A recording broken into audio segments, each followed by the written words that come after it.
सर्वात प्रथम आपल्या सर्वांचं मी स्वागत करतो आणि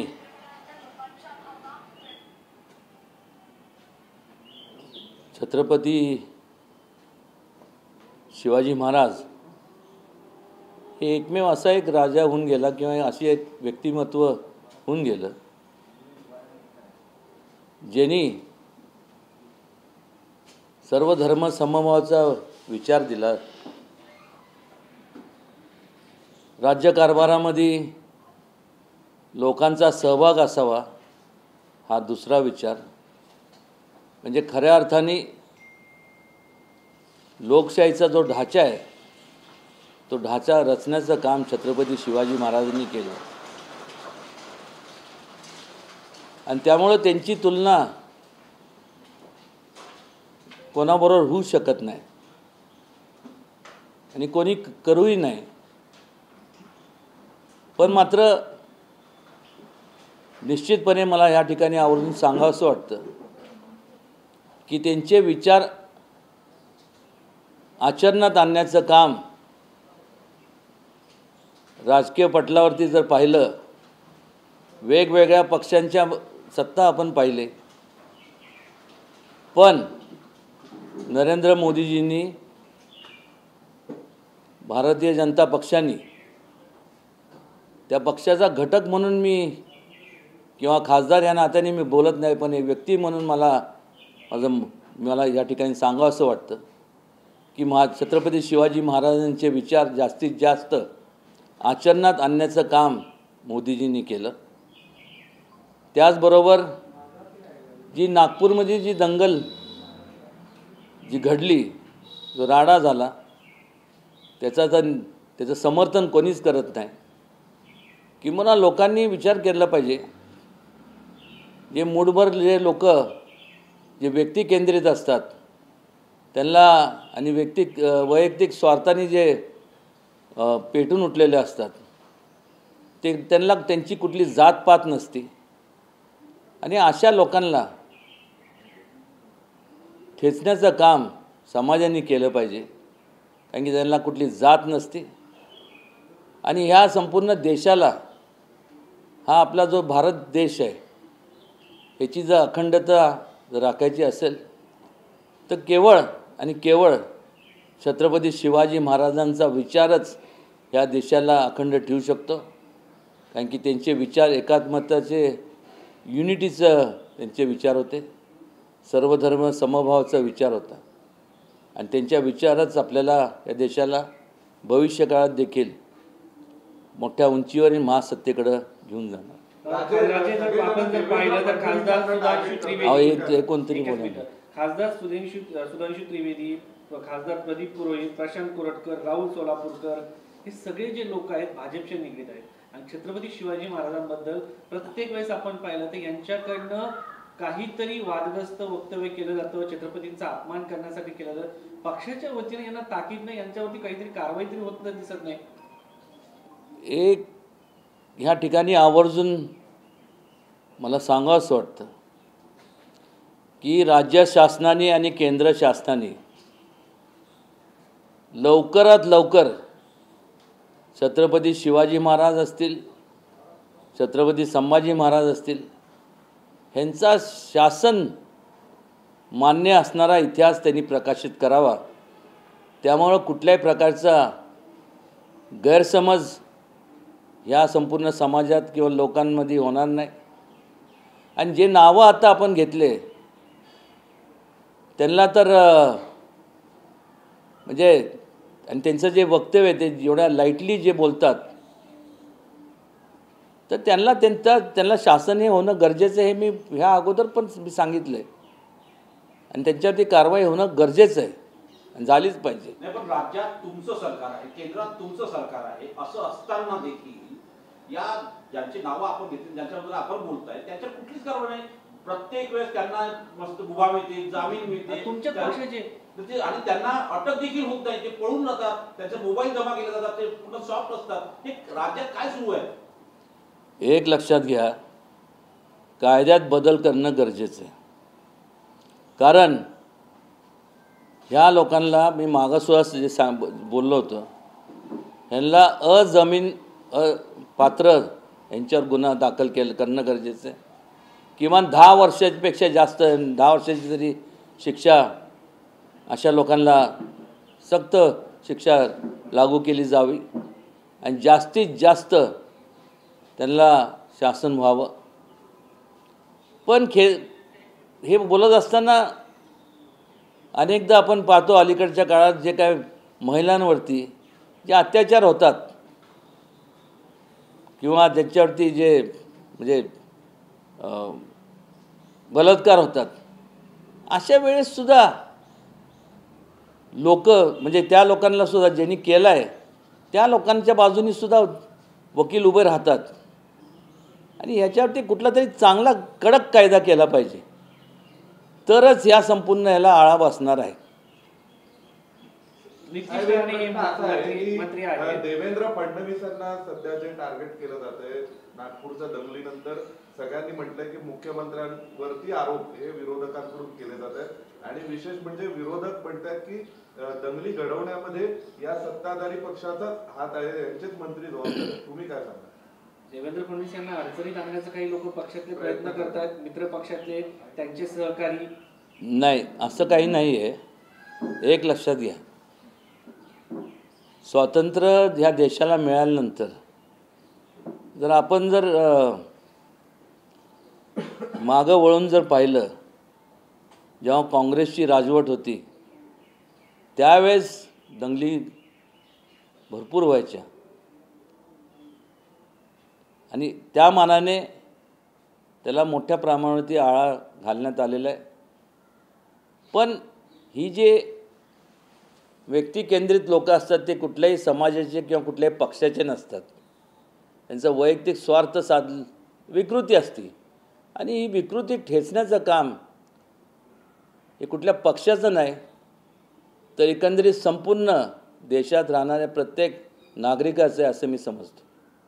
नितेश राणे हे मंत्री आहेत, त्यांनी मध्यंतरी असं म्हटलं होतं छत्रपती शिवाजी महाराजांच्या सैन्यामध्ये किंवा त्यांच्यासोबत कोणी मुस्लिम नव्हते. आता तुम्ही सांगितलं छत्रपती शिवाजी महाराज हे सर्वधर्म समभावाची शिकवण देणार होते. इयत्ता 4थीच्या पुस्तकामध्ये याचे सगळे दाखले आहेत, अभ्यासक्रमामध्ये उल्लेख आहे आणि नितेश राणे सातत्यानं अशा पद्धतीची वक्तव्य करताना पाहायला मिळतात. याबद्दल तुमचं काय मत आहे? नितेश राणेंना समज द्यायला पाहिजे का त्यांचा इतिहास कोणी शिकवून द्यावा? नाही, एक लक्षात घ्या, छत्रपती शिवाजी महाराजांच्या संपूर्ण फौज जी काही फौज म्हणा किंवा त्यांचे जे सहकारी होते त्यात वेगवेगळ्या जाती धर्मातले लोक होते. मुस्लिम होते, हिंदू होते, इतर बाकी समाजातले लोक होते. असं काय नाही की एक विशिष्ट फक्त मराठा समाजातले लोक होते, मुस्लिम समाजातले लोक होते ना, आणि ती जबाबदारीच्या पदावरती होते. नितेश राणे भावनेच्या आहारी जाऊन मला वाटतं त्यांनी असं वक्तव्य करणं स्वाभाविक केलं असावं. कारण ज्या पद्धतीने संभाजी महाराजांचे जे हाल केले गेले, स्वाभाविक कधीकधी आपण रागापोटी किंवा ह्याच्यापोटी आपण एखादं आपलं मत व्यक्त करतो. नाही, पण अलीकडच्या काळामध्ये हे मत अत्यंत समाजामध्ये दोन समाजामध्ये तेढ निर्माण करणार ठरतंय. सगळे जे नेते आहेत त्यांच्याबद्दल बोट दाखवत आहेत. त्यांनी मध्यंतरी कोणतं झटका मटण सातत्याने त्यांची भूमिका मंत्रिपदावरती असताना कोणाच्याही समाजाबद्दल ममत्व भाव बाळगणार नाही अशी शपथ घेतलेली असताना राज्यातला एक मंत्री सातत्याने अशा पद्धतीची वक्तव्य जबाबदार आहेत असा आरोप विरोधी पक्ष काय म्हणाल? नितेश राणे जे आहे नागपूरमध्ये दंगल झाली तर हे जबाबदार आहेत असं विरोधी पक्षांचा आरोप आहे. त्यांची हकालपट्टी करण्याची गरज आहे का मंत्रिमंडळातून? त्यांना छत्रपती शिवाजी महाराजांचा इतिहास माहिती नाही असं म्हणतात. त्यांचं रेझिग्नेशन ही डिमांड करतात. नाही, अलीकडं ती एक फॅशनच झाली आहे की रेझिग्नेशन डिमांड करायची. पण एक लक्षात घ्या, या अगोदर जर आपण पाहिलं त्याला कारणीभूत कोण आहे? आज तुम्ही जे बोलताय या अगोदर जे खऱ्या अर्थाने लोकांमध्ये द्वेष पसरवण्याचं काम जर कोणी केलं असेल तर काँग्रेस पक्षाने केलं. त्या काळात त्यांनी खऱ्या अर्थाने छत्रपती शिवाजी महाराजांचे जे विचार आहेत त्याचा आधार घेऊन त्यांनी काम करायला हवं होतं. त्यावेळेस ज्या सवलती किंवा त्यावेळेस संपूर्ण काँग्रेसनी मुस्लिम समाजाला एक प्लॅटफॉर्म निर्माण करून देण्यापेक्षा त्यांनी त्यांना उचलून धरलं आणि त्यामुळं द्वेषापोटी द्वेष तिथूनच पेरलं गेलं. पण मंत्रिपदावर असणारा व्यक्ती स्वतः म्हणतो ना शपथ घेताना की मी कोणताही द्वेष बाळगणार नाही, ममत्व बाळगणार नाही. काँग्रेसने केलं म्हणून नितेश राणेंना करायची मुभा करून दिली. जबाबदारीने बोलायला पाहिजे ना. महाराज, एक प्रश्न असा आहे की छत्रपती शिवाजी महाराजांची तुलना ही बाळासाहेब ठाकरेंसोबत सामनाच्या लेखांमध्ये संजय राऊतांनी केली होती किंवा प्रशांत गजभिये हे स्वतः शिवाजी महाराजांचा पोशाख घालून त्यांनी मुजरा केला होता विधान भवनाच्या आवारात. परंतु फक्त भाजपच्या नेत्यांनी शिवाजी महाराजांचा अपमान केला की त्यावर टीका केली जाते आणि विरोधी पक्षांच्या बाबतीमध्ये मात्र अशा प्रकारे छत्रपती शिवाजी महाराजांची तुलना होताना टीका होत नाही किंवा त्यावेळी तुम्ही कमी पडता भाजप म्हणून, असं तुम्हाला वाटतंय? नाही नाही, एक लक्षात घ्या, मी आज या ठिकाणी भाजप म्हणून काय बसलेलो नाही. ह्या देशाचा एक नागरिक म्हणून मी आज माझं मत व्यक्त करतो आहे. आणि जे प्रश्न तुम्ही मला जे विचारताय त्या घराण्याचा एक घटक या नात्याने आणि एक सेवक या देशाचा समाजाचा एक सेवक या नात्याने मी उत्तर देतो आहे. आणि खरं तर तसं पाहायला गेलं तर समाज एकत्र ठेवण्याचं काम ही जबाबदारी प्रत्येक जे कोण असतील, मंत्री असतील, खासदार असतील, आमदार असतील, जे कोण लोकप्रतिनिधी असतील, ही प्रत्येकाची जबाबदारी आहे की त्यांनी सर्व धर्म समभाव या भावनेतनं लोकांमध्ये जाऊन ते आचरणात हा विचार जास्तीत जास्त आचरणात आणणं गरजेचं आहे. महाराज, जी दंगल उसळली गेली ती औरंगजेबाच्या कबरीवरून उसळली गेली, थडग्यावरून. आता सरकारमध्ये तुम्ही आहात, केंद्र सरकार तुमचं, राज्य सरकार तुमचं. औरंगजेबाच्या थडग्याचं काय करायचं हे तुमच्या नेत्यांच्या हातात आहे, पण मागणी विरोधकांकडे केली जाते आणि महाराष्ट्र अशांत केला जातो. याला जोडून प्रश्न आहे, तुमचं व्यक्तिगत मत काय आहे की औरंगजेबाची कबर महाराष्ट्रात जिथे आहे ती उठवून टाकावी की तशीच राहू द्यावी? त्याचं उदात्तीकरण होऊ नये, कारण तो काय फार मोठा संत होता, तो संत नव्हता. त्यांनी आणि हा आपला भारतातला नव्हताच, तो परकीय होता आणि ते आक्रमण त्यांनी या देशावर केलं. फार मोठ्या प्रमाणावरती त्यांनी संपूर्ण मोडतोड केली. समाजात असणारा जे काय सलोखा होता तो नष्ट करण्याचं काम त्यांनी केलं. त्यामुळं त्याच्याबद्दल सहानुभूती असल्याचं कारण कोणालाच नाही. तुमचं व्यक्तिगत मत हे आहे की कबर राहावी का तोडून टाकावी? छत्रपती शिवाजी महाराजांच्या याचा शौर्याचा पुरावा म्हणून त्या समाधीकडे पाहण्याचं काही लोक बोलतात आणि काही लोक बोलतात की त्याची समाधी उकळून टाकावी. त्याबद्दल तुमचं काय व्यक्तिगत मत काय? वास्तविक ती कबर जी आहे ती जर काढली, त्याचं उदात्तीकरण होऊ नये, जर काढली तर मग या देशाच्या बाहेरच ती टाकून दिली पाहिजे.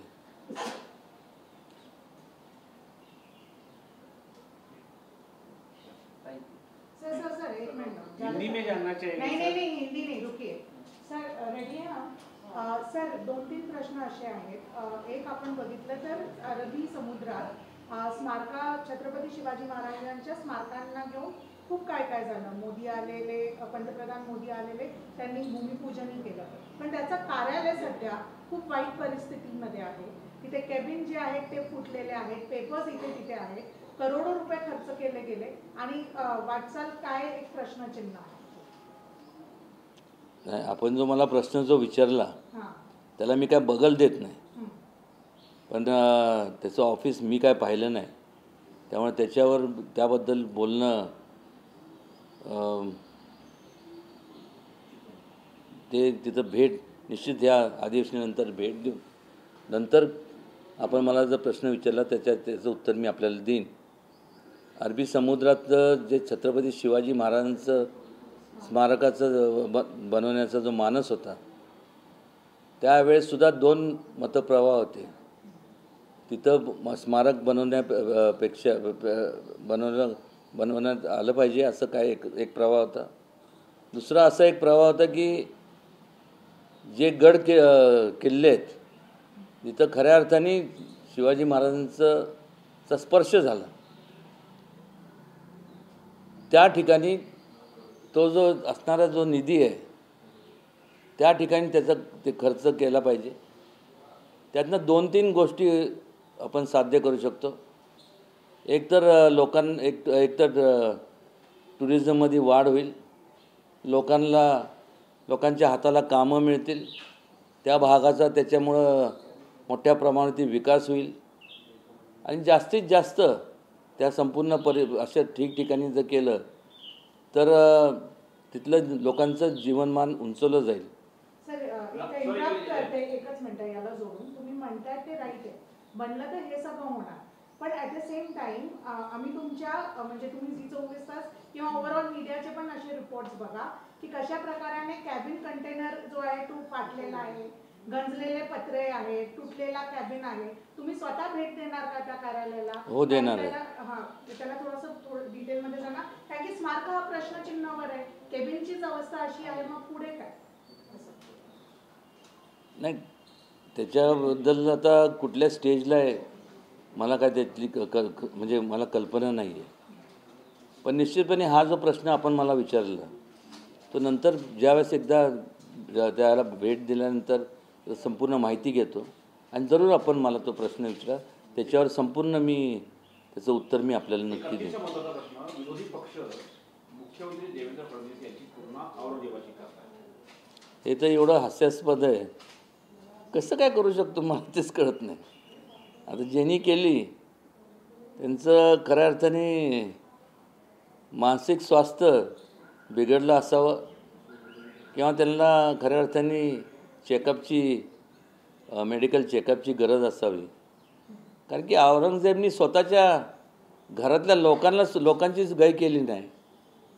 आज या ठिकाणी देवेंद्रजी असतील किंवा त्यांचे संपूर्ण मग एकनाथ शिंदे जे असतील, अजितदादा असतील, ह्या तिन्ही जे पक्षाचं जे आणि त्यांचे संपूर्ण जे काही सहकार्य आहेत यांच्या माध्यमातून आज जे वेगवेगळे समाज उपयोगी जे कामं मार्गी लागलेत ह्याचा विचार लोकांनी केला आणि म्हणूनच आज लोकांनी त्यांना म्हणजे सत्तेत त्यांना पुन्हा एक स्थान त्यांना मिळालं. त्यामुळे जर त्यांनी जर क्रूर असं जो शब्द वापरला आहे देवेंद्रजींच्याबद्दल तसं जर वागले असते तर हे सत्तेत आलेच नसते ना. सर हिंदी में आपसे जानना चाहेंगे. सर एकच मिनिट प्रश्न. राज्यामधील 3.5 लाख हेक्टर क्षेत्र जे होतं, जे ओलिताखाली होतं, ते आता पडीक झालेलं आहे. दिवसेंदिवस याच्यामध्ये वाढ व्हायला पाहिजे, मात्र शेतकऱ्यांच्या समस्या अलीकडच्या काळात वाढताना पाहायला मिळत आहे. याबद्दल तुमचं काय म्हणणं? कारण शेतकरी कापूस खरेदी, सोयाबीन खरेदी हे मुख्य प्रश्न आहेत. या प्रश्नांच्या ऐवजी हिंदू, मुस्लिम, औरंगजेब हे सगळीकडे पाहायला मिळत आहे. खरं आहे तुम्ही जे बोलताय ते.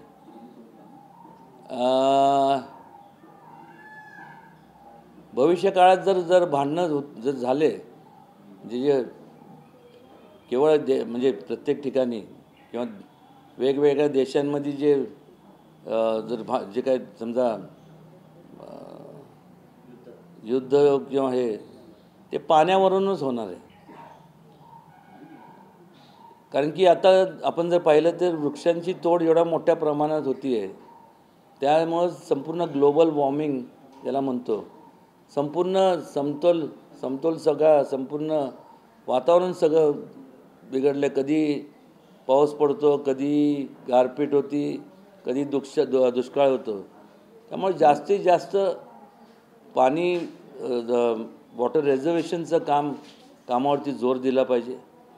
अंडरग्राऊंड जी काय पाण्याची लेवल आहे त्यात वाढ झाली पाहिजे आणि त्या हिशोबाने मला वाटतं महाराष्ट्रात ठिकठिकाणी तसं काम आपल्याला झालेलं पाहायला मिळतं. सर एक प्रश्न असा आहे, नागपूरमधून जर नुकतेच व्हिडिओ आले, नागपूर महापालिकेने दगड गोळा केले, ते प्रत्येक ट्रक भरून छोटा ट्रक भरेल इतके दगड गोळा होत आहेत. जर ही समाजाची उत्स्फूर्त प्रतिक्रिया होती तर मग यामध्ये प्लॅनिंग दिसते का, षडयंत्र दिसते का दंगल घडवण्याचं? आणि याच्यामागे अपयश आहे का गुप्तचर यंत्रणांचं? एवढं सगळे दगड गोळा करत असताना आणि तणावाची परिस्थिती होती तर तेव्हा लक्षात का नाही आलं? नागपूरचे गृहमंत्री आहे, नागपूरचे जे मुख्यमंत्री आहेत देवेंद्र फडणवीस, त्यांच्याकडे गृह खातं आहे आणि त्यांच्याकडे गुप्त हे खातं देखील आहे. कधी नाही झालेली गोष्ट ते काल घडली, कधी नागपूरमध्ये. नाही, एक लक्षात घ्यावं, मी मगाशी पण आपल्याला सांगितलं, हे जे दंगल घडवून आणतात ते कुठल्या पक्षाचे नसतात, कुठल्या जातीचं त्यांना नसतात. हे फक्त ही एक प्रकारची विकृती आहे आणि ही विकृती ठेचून काढली पाहिजे. दगडं किती गोळा केले आणि ट्रकभर गोळा केले, हे कुठून आले, कधी आले, काय आले, यापेक्षा ह्या संपूर्ण ह्याच्यावरती आपण म्हणजे समाज ज्या ठिकाणी संपूर्ण हे होत असताना जर ते लोक म्हणजे लोकांनी सुद्धा लोकांची मॉरल रिस्पॉन्सिबिलिटी आहे की आपण सुद्धा जे काय पोलीस डिपार्टमेंट असेल किंवा जे कुठलेही डिपार्टमेंट असेल त्यांना सहकार्य करण्याचं काम समाजाने करणं गरजेचं आहे. सर, हिंदी में आपसे जानना चाहेंगे, नागपुर में जिस तरह से दो अलग अलग समुदाय के गुट में जो एक राइट जैसी सिचुएशन हुई है, उसको देख के आप सबसे पहले क्या बताएंगे? और ये औरंगजेब के कब्र को लेकर जो है ये सारी घटना हुई। देखिए, औरंगजेब कोई संत नहीं था, वो तो एक शैतान था. वो इस देश का तो नागरिक नहीं था, बिल्कुल नहीं था. वो बाहर से वो यहाँ पर इन्वेजन करने आया था, आक्रमण करने आया था. उसने बहुत लोगों को, इस देश के काफ़ी लोगों को, जहाँ जहाँ वो गए वहाँ पर उन्होंने सिर्फ लोगों को मतलब उनको ख़त्म करने का काम किया. मतलब चाहे उनके धार्मिक स्थल हो, जो मंदिर हो या बाकी जो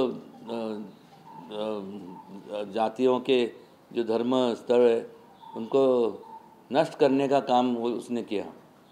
और दूसरी ओर अगर आप देखा जाए तो छत्रपति शिवाजी महाराज ने सर्वधर्म समभाव की जो उनका जो विचार था, उन्होंने केवल हिंदू धार्मिक स्थल जतन करने का काम नहीं किया, तो मुस्लिम के जो धार्मिक स्थल है, जो मस्जिद जिसे कहते हैं, तो वो मस्जिद को भी जतन करने का उन्होंने काम किया. किंबहुना अगर देखा जाए तो सतारा में जो 3 राजधानी थी मराठा की, रायगढ़, राजगढ़ और सतारा में तो उधर उन्होंने खुद मस्जिद बांधी है जिसका नाम शाही मस्जिद है. उनका अभी उस मस्जिद का अभी भी जो मानधन जाता है वो हमारे मतलब ये घराने की ओर से जाता है. और ये जो दुर्भाग्य है कि ये जो राइट्स हुए वो जो समाज कंटक रहते हैं कि समाज के विरोध में रहते हैं और जिनको चीप पब्लिसिटी चाहिए, क्या उनके वैयक्तिक स्वार्थ उससे कुछ रहेगा, इन लोगों ने सब ये जो दंगल है, ये जो राड़ा हुआ है, इन लोगों की वजह से हुआ है. आप सर उस घराने से हैं, आपका खुद का क्या एक ओपिनियन है औरंगजेब की कब्र को लेकर? पिछले कुछ दिनों में बहुत ज़्यादा राज्य में, पूरे देश भर में आवाज़ उठी गई है. आपका खुद का क्या एक ओपिनियन है? औरंगजेब की कब्र को रखा जाए या निकाल दिया जाए, क्या ये होगा? सुनिए, देखिए, औरंगजेब एक ऐसा दुष्ट व्यक्ति था जिन्होंने उसके खुद के ख़ानदान के लोगों की परवाह नहीं की, उनको भी मरवा दिया. और बाकी इस देश में आने के बाद उन्होंने काफ़ी लोगों की हत्या की, तो उसके बारे में किसी को सहानुभूति तो है नहीं. उसकी जो बचा उसका जो कब्र का जो मुद्दा है, तो ये कब्र अगर निकालनी है तो देश के बाहर जाके उसको फेंकना चाहिए. सर, एक जो सवाल है वो नागपुर के दंगों को लेकर है. देवेंद्र फडणवीस जी का इस्तीफा मतलब डिमांड किए रहे थे और सारे अपोजिशन के नेता देवेंद्र फडणवीस को टारगेट कर रहे हैं, इस तत्वों को लेकर आपकी प्रतिक्रिया क्या रहेगी उस मामले में? आपको क्या लगता है मैं ऐसा कहूँ कि देवेंद्र जी ने इस्तीफा देना चाहिए, जहाँ उसका कोई संबंध ही नहीं है जिस दंगल से ये दंगल की है, तो ये समाज द्रोही समाज के विरोध जो व्यक्ति केंद्रित लोगों ने की है, दंगल का और उनका कुछ वास्ता ही नहीं। उन्होंने थोड़ी कहा कि दंगल करो। हाँ, उनके पास वो होम पोर्टफोलियो है, तो मुझे मैं दावे से कहता हूँ कि इसके ये दंगल जो हुई है और जिन जिन लोगों ने उसमें वो दंगल जो जिनकी वजह से हुई है, उनको वो छोड़ेंगे नहीं, ये इस पर मुझे पूरा यकीन है।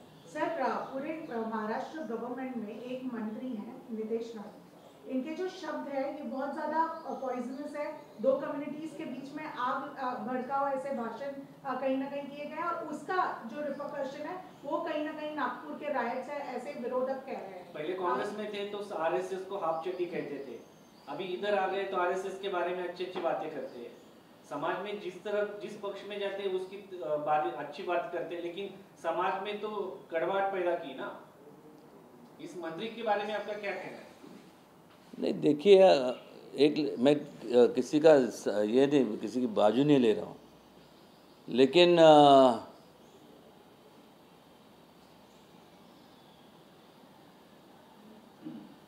ये जो ऐसे विचार होते कब है लोगों के, कोई भी हो, उसके विचार ऐसे क्यों हो जाते हैं?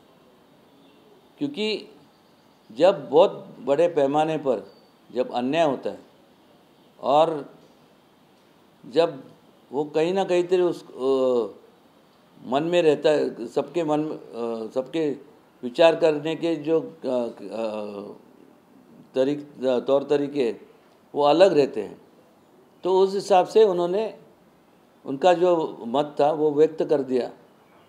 और मुझे नहीं लगता कि उनके वो मत या उन्होंने जो कहा उससे इतना ये दंगल हुई है। ये दंगल होने की वजह इसके पीछे ज़रूर ये जो हमेशा अभी जो पवार साहब की जो पक्ष के जो क्या नाम है, उसका नाम भी नहीं लेने देते थे वो, और उनके बाकी के वो जो है लोग हैं उनके, और ये हमेशा कहते हैं कि अब इसकी विकेट लेंगे, उसकी विकेट लेंगे, और ये विकेट लेने जिसे स्वार्थी राजकारण कहते हैं, जो अभी ये लोग कर रहे हैं विपक्ष, तो उन्होंने वो रोकना चाहिए। समाज को पहला स्थान देना चाहिए, और इन लोगों को उनका एक ही अभी ये है कि सत्ते में हम कैसे आ सकते हैं, तो ऐसा कुछ तो भी कुछ करे कि जिसकी वजह से ये, तो मैं नहीं कहूँगा कि उन्होंने किया है, लेकिन ये भी इसको नज़रअंदाज नहीं कर सकते कि ये भी एक पॉसिबिलिटी है कि जो लोगों को प्रोत्साहन देने का काम किया उनको एक बार वो कानून से तो बड़ा कोई नहीं है, और जब एक बार अभी तो देवेंद्र जी ने तो मैंने अभी उनका ये देखा, तो उन्होंने कहा कि किसी को सबको जो जिम्मेवार है वो सबको शासन होगा, और एक बार वो उनको पकड़ने के बाद मुझे यकीन है कि इसमें से जो ओरिजिनल जो ट्रूथ है वो बाहर आ जाएगा। राजे, बीडमधला प्रश्न आहे, तुम्ही बीडमधल्या जनतेला काय आवाहन कराल? कारण एकीकडे मराठा वर्सेस तिथे वंजारी असा संघर्ष जरी उभा राहिला असता, तर मात्र संतोष देशमुख यांचा जीव गेलेला आहे आणि कशा पद्धतीने मारला गेलाय याच्यामुळं लोकांमध्ये अत्यंत संतापाची भाव आहे। त्यांचा भलेही राजीनामा झाला असेल धनंजय मुंडे यांचा, मात्र वाल्मिकरांना उभं करण्यामागे धनंजय मुंडे यांचाच हात होता, त्यांच्या जवळचे मित्र त्यांनी मान्य केले आहे। असे राजकीय पक्षाचे नेते आहेत की जे गावगुंड उभं करतात नंतर लोकांचे जीव घेतात। गावगुंड कसे उभे राहतात मला सांगा? जेव्हा आपण सर्व धर्म समभाव म्हणतो, बरोबर, मग काय असं हे भेदभाव का करता तुम्ही? मग ह्यांना सवलती, त्यांना सवलती, त्यांना सवलती. हे मंडल आयोगपासून जे सुरू झालं ना, की इकॉनॉमिकली बॅकवर्ड क्लास, जेव्हा आपण इकॉनॉमिकली बॅकवर्ड क्लास म्हणतो त्यावेळेस आर्थिकदृष्ट्या दुर्बळ तो कुठल्या जातीतला असला तरी त्याला सवलती मिळाल्या पाहिजे. पण असं न करता त्याचं इंटरप्रिटेशन काय केलं गेलं तर फक्त बॅकवर्ड क्लासमधले लोक जे आहेत त्यांनाच त्या सवलती मिळायला पाहिजे. पण ह्या पुढं जाऊन मला सांगावंसं वाटतं की तुम्हाला किंवा मला अधिकार दिला कोणी की ह्याला म्हणायचं की तू मागासवर्गीय, तू बॅकवर्ड आहे. जेव्हा आपण ह्या संपूर्ण देशामध्ये राहतो, इक्वालिटी म्हणजे जे आपलं प्रिॲम्बल आहे, फ्रेटर्निटी, इक्वालिटी, बरे लिबर्टी, जस्टिस, हे सगळे आहेत ना त्या ह्याच्यात. इक्वालिटी ऑफ मॅनकाइंड कुठे गेली आणि का आपल्याला पाहायला मिळत नाही? आणि प्रत्येक वेळेस मग हे दाखवतात संविधान. संविधान काय, त्याचं जे प्रिॲम्बल जे आहे ते तुम्ही वाचा ना. ते जरी सगळ्यांनी सर्वांनी जर वाचलं असतं तर आज ह्या देशामध्ये परिस्थिती वेगळी असते. आणि नेमकं आत्ता जे सरकार केंद्रात आहे ते नेमकं ह्या संविधानाला धरूनच त्यांची सगळ्यांची वाटचाल आहे. ठीक आहे.